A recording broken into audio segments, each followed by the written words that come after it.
Bonjour, je m'appelle Antoine et je suis le créateur du Zoo Art Show. L'idée, c'est de reprendre un bâtiment et de le transformer en œuvre d'art géante. Le Zoo Art Show a commencé en 2018 à Lyon.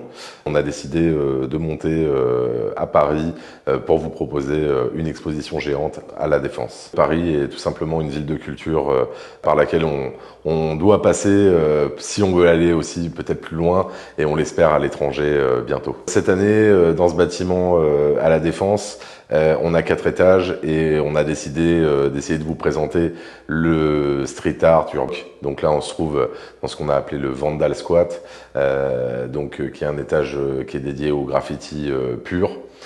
Ensuite, sur les étages du dessous, tout simplement, on va aller retrouver du graffiti un petit peu plus moderne, puis du graffiti qui va aller vers l'art contemporain, et enfin, au dernier étage, le graffiti de galeries et de musées. La Défense, déjà, c'est le berceau, un des berceaux importants du graffiti parisien, du street art parisien.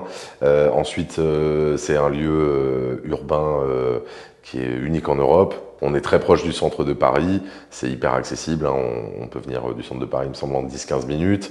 Voilà, tout était réuni pour qu'on puisse créer une exposition ultra spectaculaire ici. Au Zoo Art Show, la culture de notre show, c'est que la star du show, c'est le show. On n'aime pas trop mettre des artistes en avant plus que d'autres, mais si je dois en citer quelques-uns, déjà je vais citer nos directeurs artistiques, Diz donc de Paris et Snake de Toulouse, et si je dois citer quelques noms d'internationaux, je vous donnerai Insane 51 d'Athènes, peut-être Cantu d'Allemagne, Case McLean aussi d'Allemagne, JKS de Londres, j'en oublie énormément, voilà, mais il y a plus de 400 artistes en fait à découvrir, et ça, là je vous parlais des artistes qui sont intervenus in situ, on travaille aussi en collaboration avec plusieurs galeries parisiennes qui nous amènent des toiles et des sculptures d'artistes comme Invader, Futura 2000, Banksy. Voilà, donc l'idée c'est vraiment de partir du graffiti de rue jusqu'au street art des plus grands musées.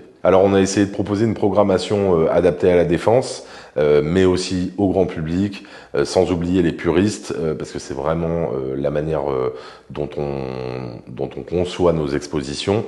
C'est adapté aux enfants, aux familles, au très grand public comme aux amateurs chevronnés. Et donc on a des formats classiques de visite qui durent 90 minutes. C'est vraiment une expérience. C'est-à-dire que vous rentrez, vous visitez, vous ressortez, vous en prenez plein les yeux.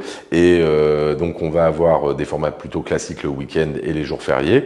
On va aussi avoir les midis, les mardis, mercredis et jeudis, un format qui vous permettra, en sortant du bureau pour votre pause déj à La Défense, de venir visiter l'exposition en mangeant.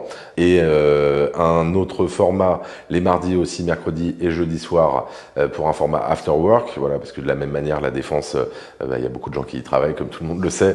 Voilà, donc on souhaite créer un petit peu d'animation pour les workers.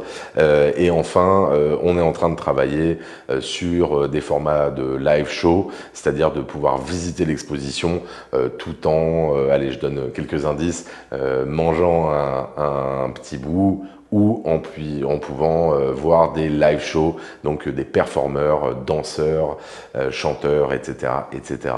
Je pense que l'intérêt de venir au Zoo Art Show, c'est que c'est un show immersif, avant tout. C'est pas une exposition classique. Ensuite, je pense qu'on a un ADN aussi très particulier. C'est un projet familial qui est colossal en termes de taille. Donc on a 4000 mètres carrés à visiter. On a, je vous le disais tout à l'heure, entre 400 et 500 artistes internationaux. Il y a beaucoup de styles différents, il y a beaucoup de choses à voir. Et honnêtement, si vous aimez ça, vous ne viendrez pas qu'une seule fois.